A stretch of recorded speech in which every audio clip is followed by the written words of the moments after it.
Good morning and welcome in to the WRMN 10 o'clock news. I'm Dennis Green.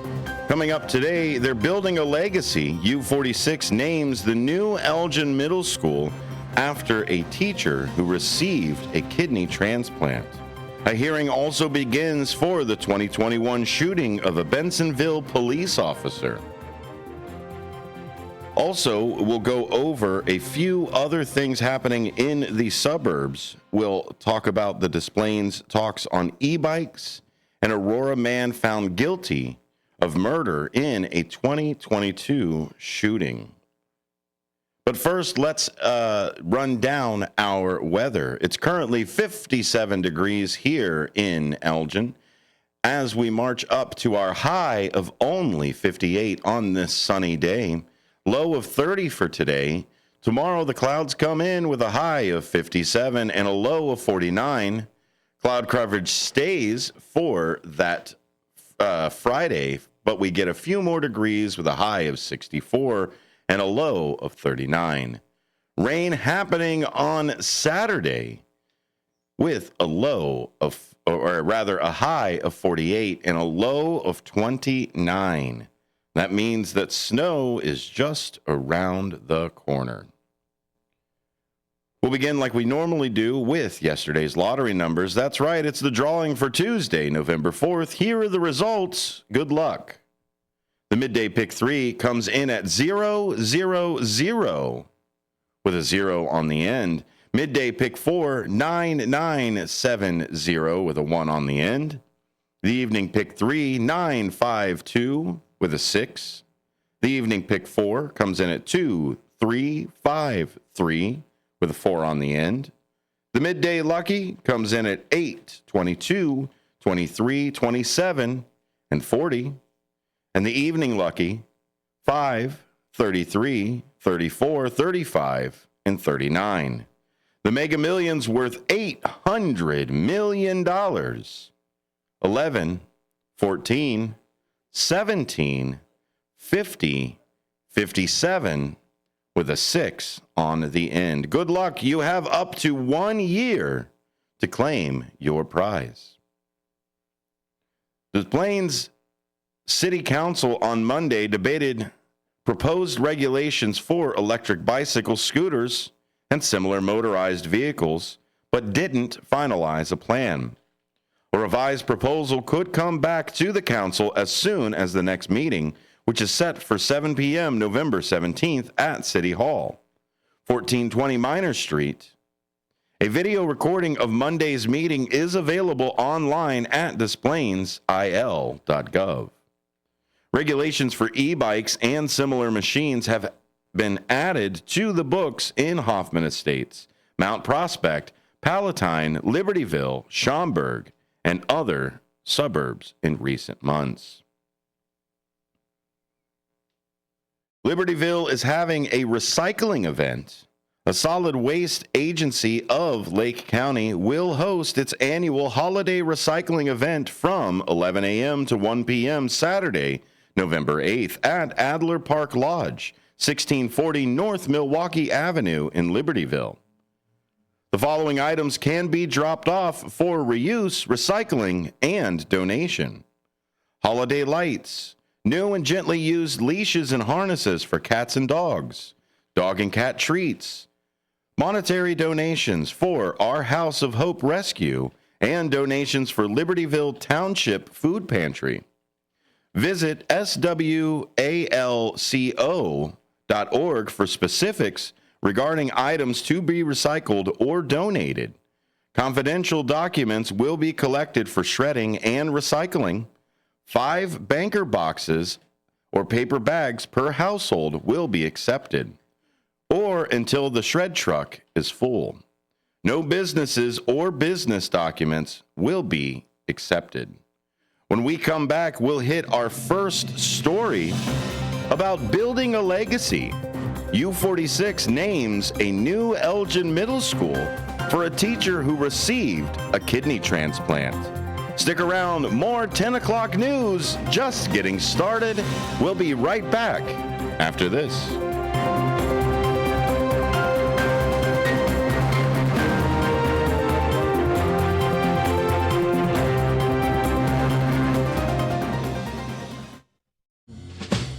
Looking to buy or sell a home in Chicagoland? Need trusted legal help with real estate, evictions, or estate planning? Turn to Guthrie and Brady, the happy lawyers serving the greater Chicago area since 1965. With over 50 years of experience, they handle titles and deeds, foreclosures, landlord-tenant issues, wills, trusts, and more. Appointments available evenings or weekends at their Roselle office or right in your home. Call Guthrie and Brady now at 847-524-1215. That's 847-524-1215. Or visit gnblegal.com.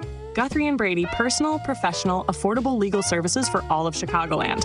The happy lawyers since 1965. That's gnblegal.com. Or 847-524-1215. Guthrie and Brady, trusted legal help made easy, fast, affordable, and experienced. Call today. For a little lighthearted lawlessness on Sunday afternoons, listen to Handle on the Law from 4 to 7 p.m. Handle on the Law is a unique combination of useful legal advice and outrageous handle remarks. Whether you're talking about Big Brother, big business, big legal problems, or Big Macs, you'll rarely find Bill without an opinion. His rapid-fire commentary gives listeners the information they crave in the way they crave it. It's Handle on the Law, Sunday afternoons from 4 to 7 p.m. right here on WRMN, AM 1410 and 96.7 FM. The Supplemental Security Income Program provides monthly payments to help meet basic needs, like putting food on the table, paying the rent, or buying new shoes for growing feet. You may qualify if your income and financial resources are low, and you are 65 or older, or an adult or child with a disability, or who is blind. Call 1-800-772-1213 or go to ssa.gov/SSI to start to apply. Produced by Social Security at U.S. taxpayer expense.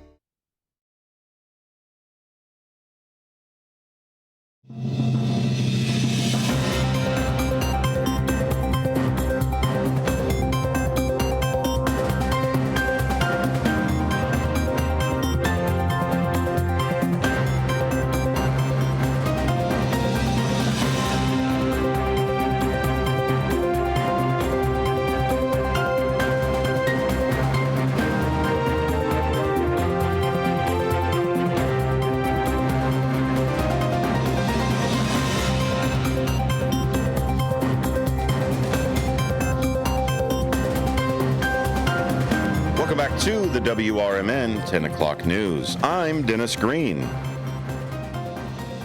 Elgin Area School District U46 new 193,000 square foot middle school under construction in Elgin will be called Legacy in honor of the teacher who came up with the name and recently received a kidney transplant. Katie Pappas, 41, of West Chicago, a health and physical education teacher at Timber Trails Elementary School in Hoffman Estates, started brainstorming names for the district's middle school to keep her mind off the 18-month wait for a new kidney. 6 months ago, Pappas went into kidney failure for the second time after having gone a transplant surgery nearly a decade ago. She continued teaching at U46 while undergoing a grueling regimen of dialysis treatments and awaiting a transplant. Her thoughts often drifted towards what she would leave behind, not knowing the future and how much time I had left, she said. She said, "You really do think about your own mortality. One of the main things I would think about is what's going to happen when I'm gone. What did you do to make a difference? Did you touch enough lives?" said Pappas, formerly of Streamwood. What it comes down to is, what is my legacy going to be? Upon her students' urging, Pappas answered the district's call for nominations to name the new school in Elgin, where eventually many of her students will attend. Her idea to name it Legacy stemmed from a desire to encompass and recognize everyone who has made a significant contribution to the community and district. It won students over and garnered support at a public town hall in October. Papa said, "When I thought about that word, It just made so much sense to name a school that because you can inspire so many kids and encourage them to make their own mark. Pappas got her long-awaited transplant wish on October 23rd when a kidney from a living donor arrived on a red-eye flight from California. And on Monday, she watched from home as U46 school board members unanimously approved naming the new building Legacy Middle School. Pappas said, "To have something so positive happen in the midst of utter chaos in my life, it's a really big deal. This once little idea that everyone rallied around is now going to be a place. Legacy represents everything I love about U46: growth, perseverance, connection, and leaving the world a little bit better than we found it." Still in recovery, Pappas hopes to be back teaching at Timber Trails in 6 to 8 weeks. Meanwhile, work on the $110 million Elgin Middle School project, which began in April, is on track thanks to, quote, "a really awesome stretch of weather," said U46 Chief of Staff Brian Lindholm. He said, "We're going into this winter in very good shape." The school at 2604 Rorson Road is expected to be ready for occupancy in August of 2027. It will have a capacity for 1,125 students. Legacy Middle School is the first middle school built in Elgin since 1959. It will play an important role in U46's shift to a middle school model with grades 6 through 8 housed together, using space in elementary schools to expand early childhood programs, and replacing or renovating older elementary schools. Since Legacy won't be ready for next school year, the district plans to house the more than 1,000 students who will be assigned to it elsewhere. Legacy's 6th graders will go to Abbott Middle School, and 7th and 8th graders will be at Ellis Middle School, both in Elgin, next school year, Lindholm said. He said, "We decided to keep those 2 schools open one more year to help us get through this transition. Both Abbott and Ellis will close after the 2026-27 school year. When it opens for the 27-28 school year, Legacy is expected to welcome 1,106 7th and 8th graders. The building will include state-of-the-art science labs and flexible learning spaces.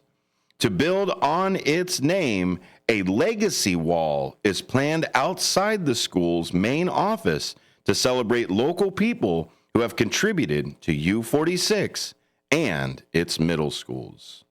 When we come back, we'll talk about a hearing that is beginning for a 2021 shooting of a Bensonville police officer, and an Aurora man was found guilty of murder in a 2022 shooting.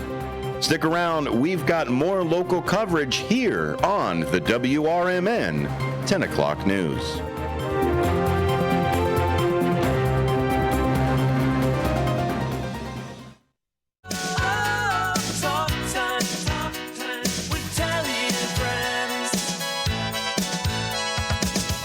Hi there, Tammy Scully here from Talk Time with Tammy and Friends. Join me and my sidekicks Nancy and Becky for valuable lifestyle tips and unique views and insights on interesting topics and everyday situations, providing nonstop fun and chuckles for all.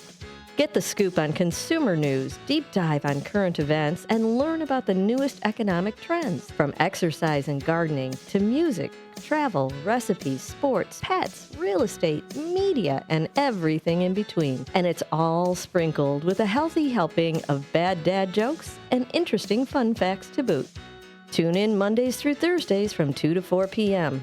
for a little fun, frolic, and infotainment. Join us, won't you?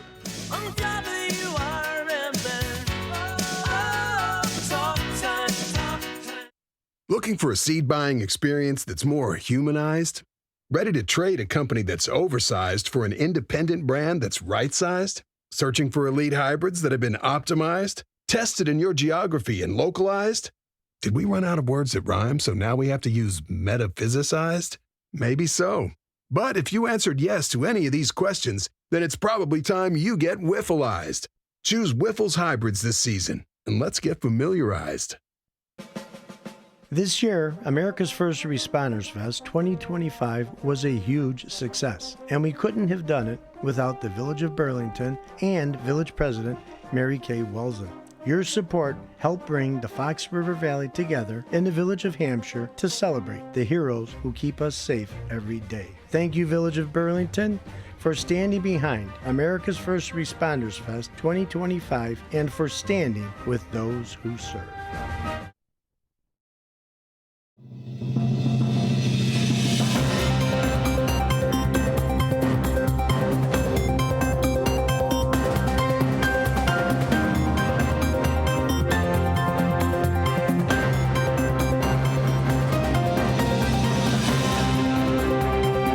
To the WRMN 10 o'clock news. A hearing begins for a 2021 shooting of the Bensenville police officer. Nearly 4 years after his career as a Bensenville police officer ended in a hail of gunfire, Steve Kowalski this week faced the man accused of shooting him. Conte J. Tyler is charged with attempted first-degree murder and aggravated battery for the November 2021 shooting that severely injured Kowalski. Tyler has since been found unfit to stand trial, so a discharge hearing began this week in DuPage County. At the hearing, which opened Monday, prosecutors are presenting their evidence against Tyler. The judge could acquit Tyler, find him not guilty by reason of insanity, or decide not to acquit him, which essentially would leave the criminal case open longer while Tyler continues treatment. Kowalski was the first person to testify at the hearing. He was questioned by DuPage County State's Attorney Robert Berlin. He recalled that he didn't hear any noise or arguing when he approached a Bensenville apartment shortly after 1 a.m. on November 6, 2021. A woman called Bensenville police to have them remove her adult son, but when the officer arrived, the main door to the second-floor apartment was open. He opened a screen door as the woman seated on the couch told him to come in. When Kowalski asked the woman where her son was, she called for him to come out of the bedroom. The officer asked him what the trouble was. The exchange seemed pleasant, Kowalski said on Monday. But then Tyler fired 10 shots at the officer from a 9mm handgun and struck the officer 9 times. Kowalski said he stepped backward to get out of the line of fire, but tumbled down the stairs. When I hit the deck, I reached for my pistol and pulled it from my holster. I aimed it at the staircase, but I could not see anything. He felt pain, mostly in the lower half of his body and his spine. Kowalski choked up as he described a fellow officer arriving a few seconds later and started to help him. I felt everything would be okay, he said. But 9 bullets had broken both of his thigh bones, severed a femoral artery, and damaged his colon, his back, and a kidney, among other injuries. 1 bullet lodged in his protective vest. He was hurt so badly that officers loaded him into a squad car and drove to meet the ambulance at a nearby fire station. On body cam played in court, someone said it was a load and go situation, with the ambulance taking off right away to take him to a trauma center. Kowalski, now 40, spent several months at Loyola University Medical Center and a rehabilitation hospital. He still undergoes physical therapy and mental health counseling. A year after the shooting, he was granted a disability pension. Tyler's mother, Kenya Bentley, testified that something was wrong with her son. She had called the police for several weeks before to ask them to remove Tyler. Tyler was, quote, just him not quite being himself, walking around and just being paranoid, she said. The day of the shooting, he was pacing, drinking a lot of water and mumbling to himself, she said. Tyler's relatives have previously said they believe he suffered brain damage after smoking marijuana laced with an hallucinogen, PCP. In 2023, a court-ordered fitness report said he had a cannabis disorder, cannabis-induced psychosis, and unspecified schizophrenia. Bentley said she didn't know Tyler owned a gun, but admitted that days earlier she had found bullets in his room. She hid them in her bedroom's closet. Prosecutors also played a video of detectives questioning Tyler. Tyler told them he thought the man who appeared in the apartment doorway was going to attack his mother. He said the man was in police uniform, but that something didn't look right. He also said he thought the man looked crazy.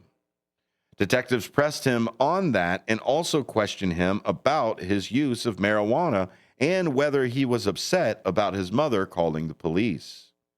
The discharge hearing for Tyler resumed Tuesday. It is expected to continue for multiple days in the coming weeks. Read more over at the Daily Herald, where you can go to thedailyherald.com. It's currently 57 degrees here in the Fox River Valley on this beautiful sunny day as we march to a high of 59. Tomorrow, cloud coverage comes in for our high of 57 and our low of 49. Friday, same cloud coverage, but a few more degrees warmer for our high of 64 with our low of 39. Rain and cold coming in for Saturday. That is a high of 48 and a low of 29. When we come back, we'll talk about the Mamdani win in New York City's mayor election, and we'll talk about the Border Patrol chief defends his tactics as the president cheers. We'll go right to Rosemont for this with the Associated Press, but also head on over to Shaw Local Network to find some more local news. Don't forget to head on over to the Daily Herald at dailyherald.com for some more coverage. You're listening to the WRMN 10 o'clock news.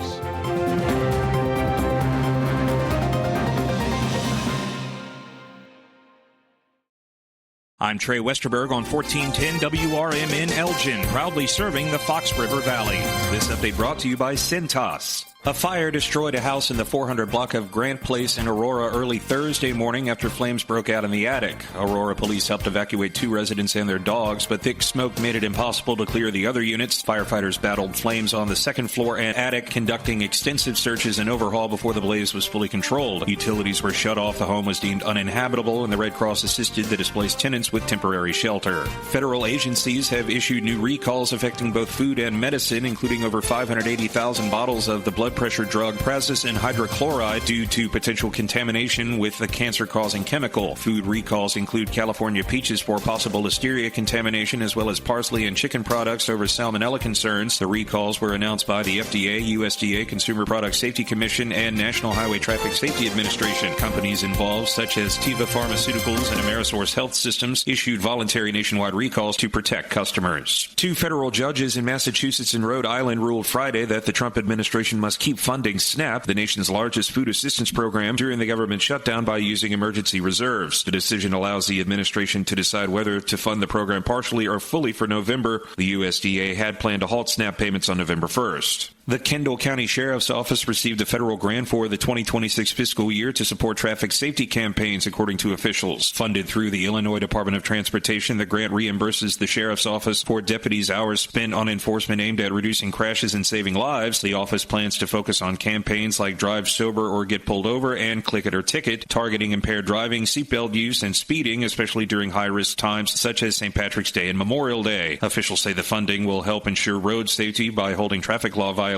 accountable. I'm Trey Westerberg on 1410 WRMN Elgin, proudly serving the Fox River Valley. It's the season to come together over your holiday favorites at Starbucks. Warm up with a creamy caramel brulee latte. Get festive with an iced gingerbread chai, or share a velvety peppermint mocha. Together is the best place to be at Starbucks.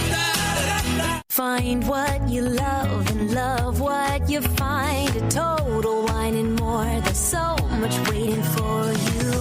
With the lowest prices for over 30 years, find what you love only at Total Wine and More. Drink responsibly, B21. Wesley Financial Group is not a law firm, and Chuck McDowell, definitely not an attorney. This is Chuck. Do you feel stupid for buying a timeshare? Don't. It's not your fault. You were most likely told you could rent it, and it was a great financial investment. And the deal was available today only. If this happened to you, contact your resort or Wesley Financial Group for help today. Call Wesley now for your free exit information kit. 800-791-1313. 800-791-1313. Elgin isn't just a city. It's a community built on connection, innovation, and opportunity. And at the heart of it all is the Elgin Chamber of Commerce. For over a century, the Elgin Chamber has helped local businesses grow, connecting entrepreneurs, advocating for progress, and inspiring the leaders of tomorrow. Whether you're a new business just starting out or an established company looking to expand, the Elgin Chamber is your partner for success. Join a powerful network of leaders making a difference in our community every day. Together, we're shaping the future of Elgin, one connection at a time. Elgin Area Chamber of Commerce, where business and community grow together. Call now, 847-741-5660, or go to info@elginchamber.com. Contact Carol Gieske. This is Sarah Silver with your Fox Valley forecast, brought to you by Rain-X, America's #1 wiper blade. Today, sunny with a high near 58. Temperatures falling to around 51 in the afternoon. Windy with gusts up to 35 miles per hour. Tonight, mostly clear with a low around 32. Tomorrow, mostly sunny with a high near 56.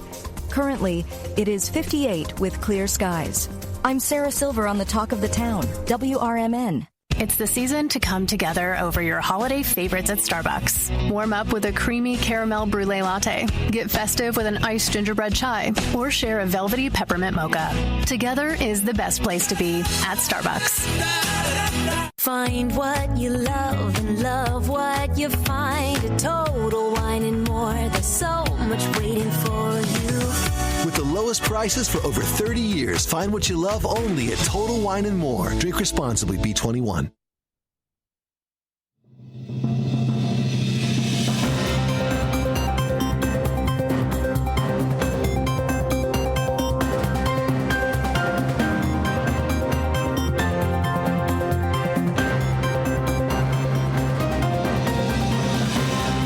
Welcome back to the WRMN 10 o'clock news. I'm Dennis Green.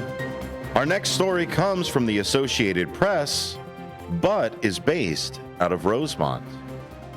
The Border Patrol commander leading the immigration crackdown in Chicago applauded his agents' aggressive tactics that have prompted resident backlash and lawsuits.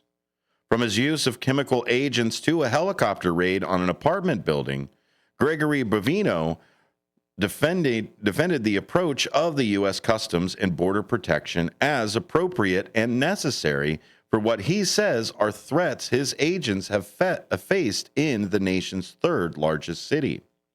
Bovino told the Associated Press, "I didn't have any reason to think it would be this bad, but it's far worse than I ever thought." He said about the wide-ranging interview between meeting employees at the suburban CPB office and sitting for another deposition in growing litigation over his tactics. More than 3,200 people with alleged immigration violations have been arrested since Operation Midway Blitz began in September as part of the Trump administration's push to target cities with sanctuary immigration policies. What started as a handful of arrests in Latino and immigrant-heavy communities has rippled across the city of 2.7 million and its many suburbs, dipping into Indiana. Bovino spoke to AP as fresh teams were replacing agents who've spent 2 months in Chicago, some directly from a Los Angeles crackdown. He likened officers fanning the region to police working beats, but their mission is to counteract with an invasion of criminal illegal aliens. How Trump administration leaders describe people living in the country without legal permission. He said, "We're what I call now sanctuary busters. There are no sanctuaries. There will be no sanctuaries." Bovino is visible around Chicago, where the sight of Border Patrol agents away from international borders has startled residents. While keeping his job as head of Border Patrol sector in El Centrino, California, along the U.S.-Mexico border, Bovino has done Chicago riverboat patrols and led armed agents on a march along Michigan Avenue shopping district. He's regularly spotted in daily operations, frequently in Little Village. Sightings of agents in and around Chicago draw quick responses by activists and residents who blow whistles and honk horns as some follow CPB vehicles. Agents have increasingly used rubber bullets, pepper balls, and CS gas, a synthetic irritant used by police as tear gas. During one clash in Little Village, Bovino threw a canister of gas towards a crowd he claimed included rioters. The Department of Homeland Security said Bovino was hit with a rock, and bystanders rejected that claim, saying agents deployed gas without warning. Bovino told the AP that using chemical agents is far less lethal than what agents face. He said, "We use the least amount of force necessary to effect the arrest. We do that. If I had more CS gas, I would have deployed it." Immigration agents' tactics are the subject of legal challenges. A judge has required them to wear body cameras and document arrests and forced Bovino into the courtroom. Suburban Broadview, the site of an immigration processing center, has also opened 3 criminal investigations against federal agents. Agents have made arrests outside courthouses, schools, homes, and increasingly on freeways. On Monday, a half dozen agents visited a truck stop in Hampshire about 50 miles outside of Chicago to knock on truck cabs and ask drivers if they were U.S. citizens. The operation resembled Border Patrol checkpoints that are common among the Mexican border. The AP witnessed 2 arrests, an Uzbek man and a Russian driver with a pending asylum application. Bovino spoke shortly after President Donald Trump endorsed his administration's use of tear gas and other tactics rarely seen away from the border because, quote, "you have to get the people out."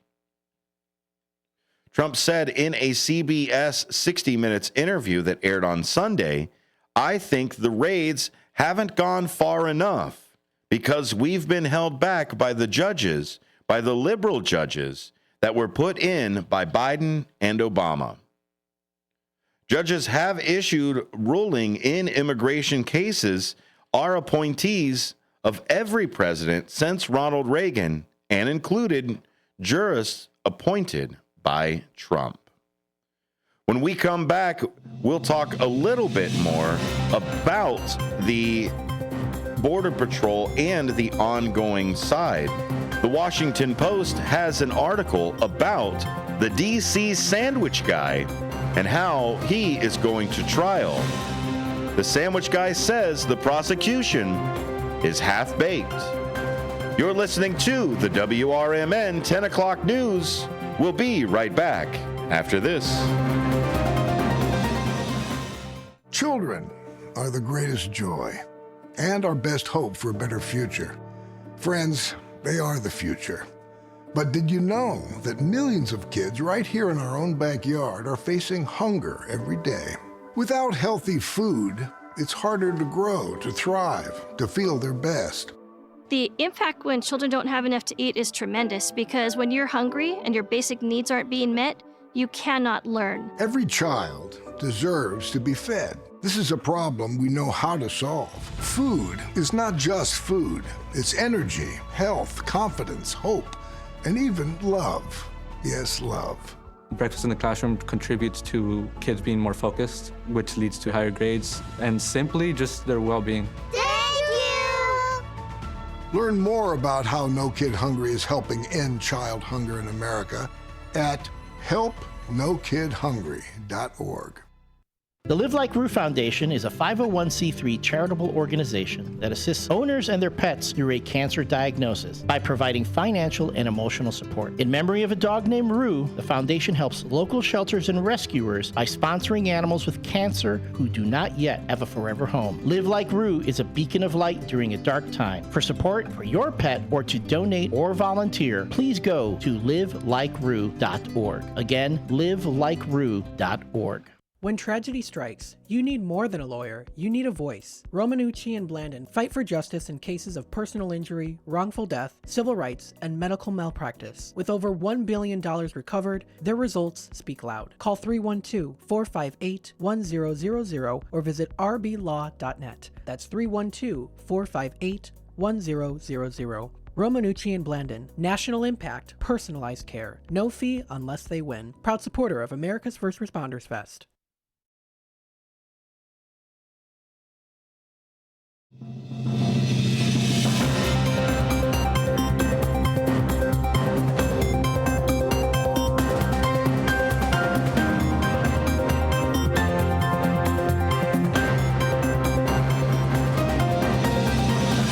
Welcome back to the WRMN News. We head over to the Washington Post, or rather, Shaw Local News Network for this one. Bolingbrook not releasing body cam video related to ICE agents who say they were battered by two women. The village of Bolingbrook has declined to release the body camera video regarding an October 19th incident that involved federal immigration agents who claimed they were battered. On Tuesday, the village issued a letter in response to an October 20th Freedom of Information Act requested from the Herald News regarding the incident involving two agents with U.S. Immigration and Customs Enforcement. Bolingbrook police officials have said ICE plans to pursue their own charges at the federal level. ICE has not responded to questions from the Herald News regarding the incident. The letter from Fran Miller, Bolingbrook's FOIA officer, said the Illinois law enforcement officer warned Body Camera Act limits who can obtain the video of the encounter. The law permits only the subject of the encounter captured on the recording, the subject's attorney, and officer involved in the encounter, and the officer's legal representative to obtain the footage of that encounter, Miller's letter said. The law does not, quote, take into consideration the public interest in disclosure, according to Miller's letter. The Herald News has requested Illinois Attorney General Raoul's office to review the village's response. In response to a FOIA request for squad vehicle video, Bolingbrook village officials said they, quote, determined that there are no response documents for your request on squad vehicle videos. On October 19th, the Bolingbrook Police Department released a statement that said their officers responded to a report of battery involving ICE agents in the 100 block of Williamsburg Lane. The officers met with ICE agents who, quote, related that they were victims of a battery while attempting to make an arrest. According to a statement from Bolingbrook police officials, the victims related that while attempting to make an arrest, a 46-year-old man in the parking lot, two unknown females approached and began striking them both in the head.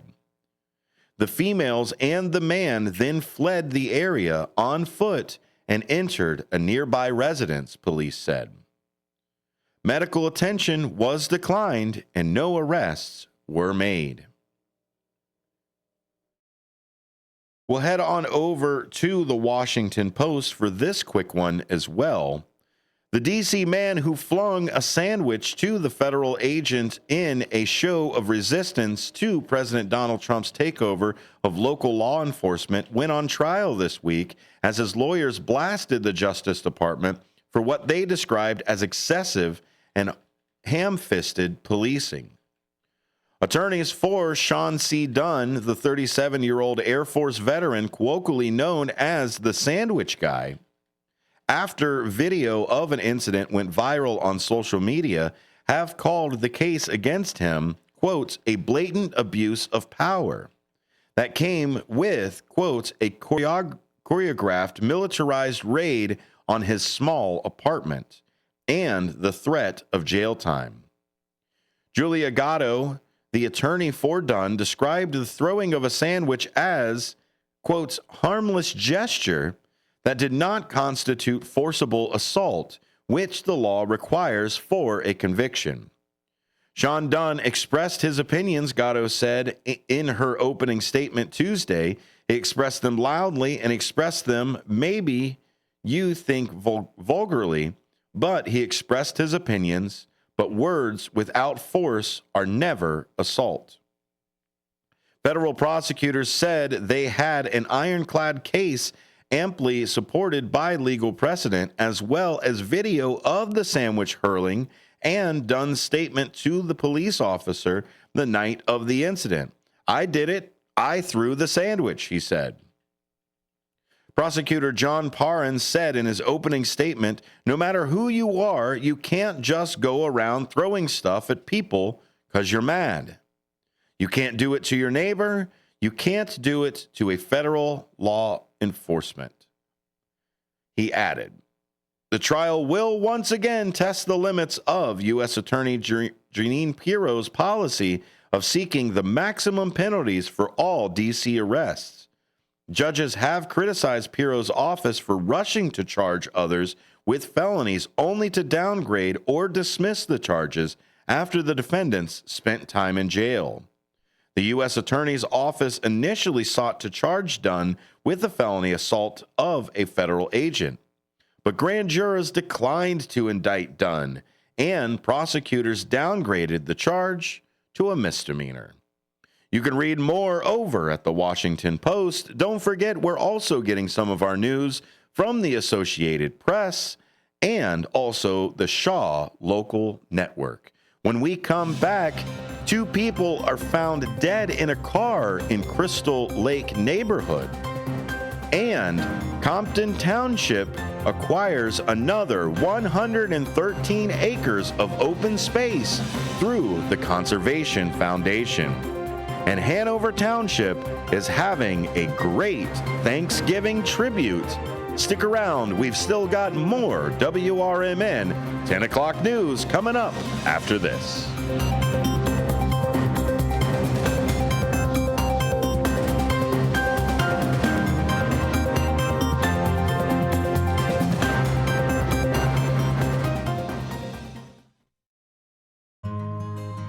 For nearly 50 years, the DuPage Senior Citizens Council and Kane Senior Council have been dedicated to serving seniors in DuPage and Kane counties. Established in 1975, the DuPage Senior Citizens Council is a volunteer-driven 501c3 non-for-profit organization committed to helping older adults live with dignity. From providing nutritious meals to offering support services, the Kane Senior Council is there every step of the way. With programs designed to enhance independence and quality of life, they're proud to make a difference in the lives of their senior neighbors. To learn more or to volunteer, visit them at 418B Airport Road in Elgin or head to their website at caneseniorcouncil.org.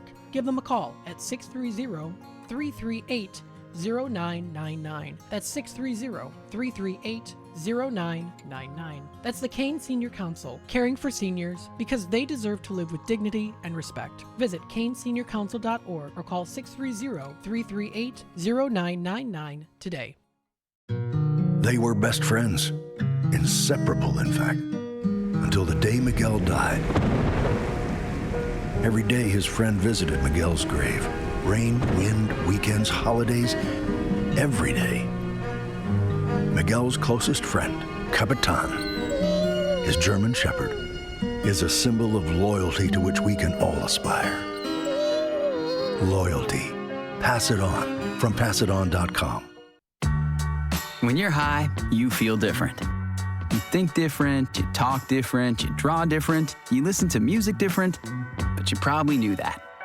Problem is, you also drive different, and not in a good way.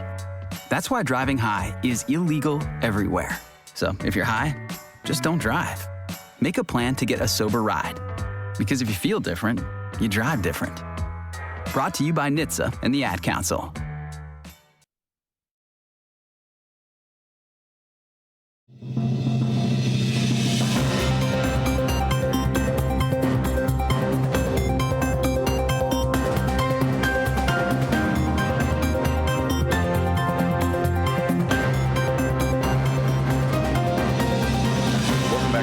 WRMN 10 o'clock news. A man and a woman were found dead in a car along the road of Crystal Lake residential neighborhood Tuesday morning, officials report.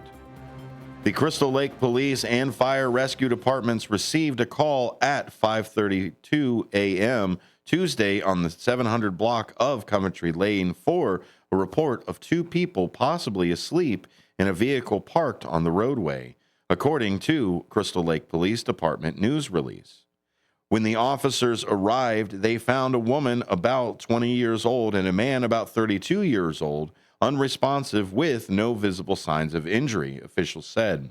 Life-saving measures were attempted but were ultimately unsuccessful, and the two people were pronounced dead at the scene. The McHenry County Coroner's Office confirmed they responded to a scene with the police, adding that while they are still investigating, there doesn't appear to be any danger to the public. The case is currently being investigated by Crystal Lake Police. Compton Township acquires another 113 acres of open space through the Conservation Foundation. The Conservation Foundation and Compton Township Open Space Program have partnered to protect more public open space. In September, the Conservation Foundation transferred ownership of 113 acres known as the Goldstein Farm east of the township program.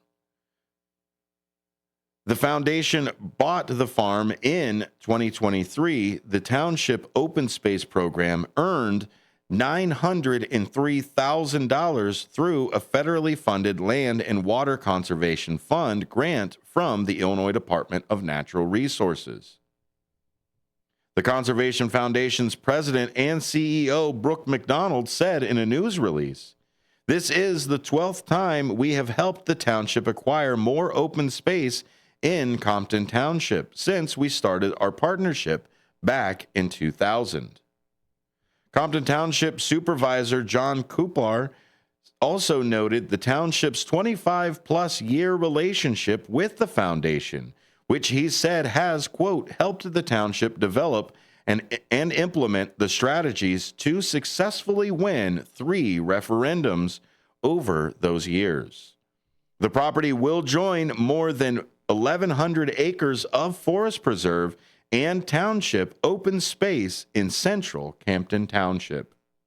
Foundation Land Protection Director Dan Lobbs said in a news release, "Being close to nature is a key ingredient to maintaining quality of life, and these acquisitions mean that the people in Campton Township will enjoy good quality of life for generations to come."